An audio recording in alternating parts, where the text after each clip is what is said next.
According to the Hollywood cliché, after a sexual encounter, some of us lean back against the headboard, happy that we were able to satisfy our partner, spouse, or one-night stand, and light up a cigarette. How'd you find it?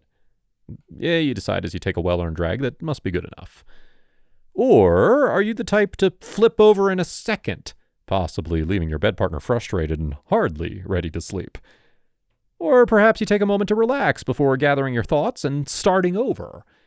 Do you cuddle up with your partner, chat with them, discuss meaningful topics, or perhaps ask them for a favor? These are all frequent, according to study, but what happens to our bodies during and after sex?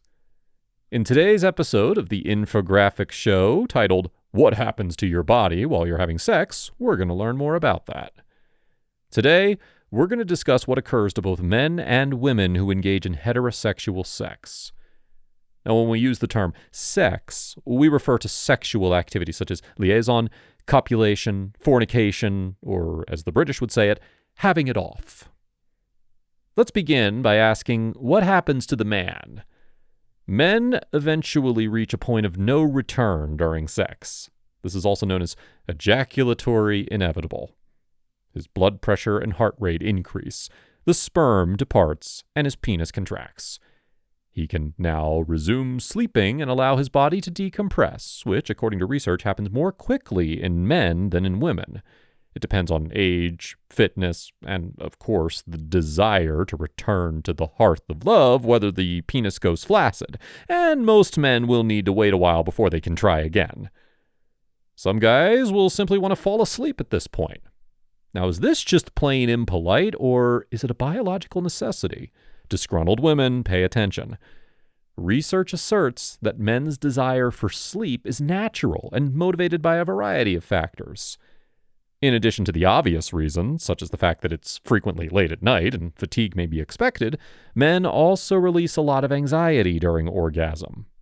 So do women, and they may also feel weary, but research suggests that men appear to sleep longer after sex. Brain chemistry is another factor. When males ejaculate, all these molecules, including serotonin, oxytocin, norepinephrine, vasopressin, and nitric oxide, pour out into the brain. Some of these substances have to do with relaxing and getting ready for bed. Men may feel relieved afterward and desire to unwind, just as they would following any intense activity. It's similar to getting a morphine high, and it turns out that the high is significantly higher during sex than it is during masturbation. When describing the chemical release, one doctor says, and I'm quoting, "They give you a very relaxed feeling, slow down your brain waves and cerebral functioning, and make you feel pleasantly tired." However, it's believed that the hormone called prolactin, which is released, is what makes men want to sleep the most. You get gratification from it, and the less of it you have, well, the sooner you're inclined to try again. Men who are extremely happy might simply roll over and snore. The possibility that he needs to pee is another issue. The cause? Once more, it's chemicals.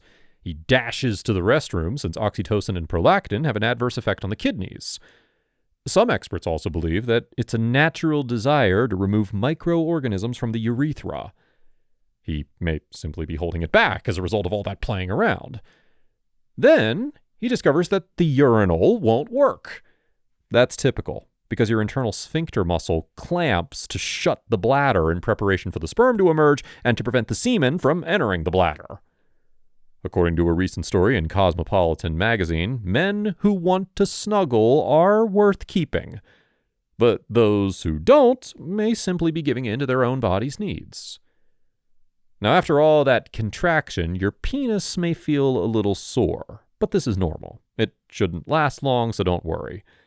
Additionally, if your testicles have shrunk, that's also normal, so don't be alarmed. According to a doctor who spoke to Men's Health magazine, when you ejaculate, the cremaster muscle contracts and moves your testicles closer to your body, giving you the perception that they're smaller. Finally, you can get toe cramps. It appears that this occurs frequently, but the reason is simply because orgasm stimulates the nerves, particularly S1 in the spinal column, which affects the toes. If you look at some studies, it also claims that some men have big mood changes after sex. However, considering the release of all that stress and the flow of chemicals, that's not all that surprising. After having a powerful orgasm, some men have reported feeling emotionally impaired. This is assumed to be because of enormous levels of dopamine being released. It's comparable to coming off of a pleasant or ecstatic drug. We shall find that the emotions can be comparable in women. What about postcoital females, then? Women may not always have orgasms, though. According to a Psychology Today article that quoted several studies, roughly 50% of women will orgasm frequently during sexual activity, 20% will orgasm seldom, and 5% will never orgasm. When they do, it differs from a man's single, powerful push to the sun, because women experience what's been referred to as rapid rhythmic contractions. The fact that this can be quite the event is evident in certain women's faces, which occasionally have an exuberant appearance. She will experience a spectacular rush of chemical activity as these shock waves pass through her genitalia, anus, uterus, and pelvis. Female ejaculation, in which a milky liquid emerges from the urethra, is a possibility for her. There's nothing wrong with this, women, so don't worry. What happens, though, if a lot of liquid leaks out? It's not the same milky fluid if it comes out in huge numbers, according to a neurophysiologist from Rutgers University in Newark. In such instance, she claims, and I'm quoting, "It is urine diluted with compounds from the quote-unquote female prostate." Scientists are still unsure of why some women do this while others don't, but there's no doubt that it's not dangerous. Well then, why, when some men are already halfway to La La Land, are women frequently available for conversation about tomorrow's plans or the purpose of life? Women are more attentive than males during sex, with their brains entirely focused on obtaining orgasm, according to a 2005 study from the Netherlands.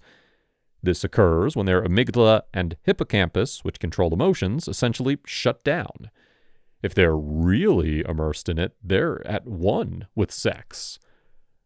According to a Bustle article on this occurrence, once we've come, we return to our bodies, our consciousness recalibrates, and our emotional intelligence returns. After sex, though, they switch back, and that's when they experience that pleasant rush of oxytocin, often known as the cuddle molecule. According to one study, men often have high quantities of this hormone. Now, some women do too, of course, just not as much.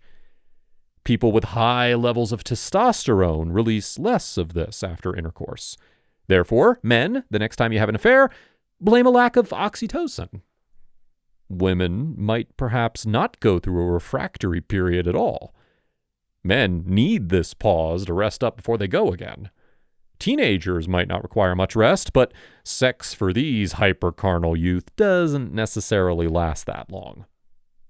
Women are multi-orgasmic and frequently have the option to start over. However, women should exercise caution because sex can be more unpleasant for you than it is for males. Oxytocin, a medication used to promote cuddling, can cause women to have uterine cramping. Now, let's call that the chemical with two sharp edges. Lubrication can help. The drying out of the vaginal tissues may also cause some burning. Although the stinging doesn't always indicate a problem, if it lasts more than a day or two, it could be something else. Men notice a shrinking, whereas women notice the opposite, at least in their breasts. After sex, the breasts of many women enlarge, sometimes by as much as 25%. Women's Health reports that each woman experiences breast swelling in a different way. A woman's clitoris will shrink to nearly nothing at the point of climax, according to the same source. While this is happening, women's nipples, and I'm quoting, may become more sensitive, but this is very natural. According to other accounts, some women get ecstatic after having sex, while others feel incredibly confident and think their bodies are far more appealing than they originally thought they were. According to the majority of accounts we could discover, While some women might feel down after having sex, men actually experience depression, which can last up to a week. But as they say, what goes up must come down. And for the most part, the journey is worthwhile. So, did we miss anything? Or does this video adequately depict what occurs to your body during sex? Please tell us in the comments. Check out our other video, What Happens When You Die, as well. And as usual, please remember to like, share, and subscribe. Thanks for watching, and I'll see you later.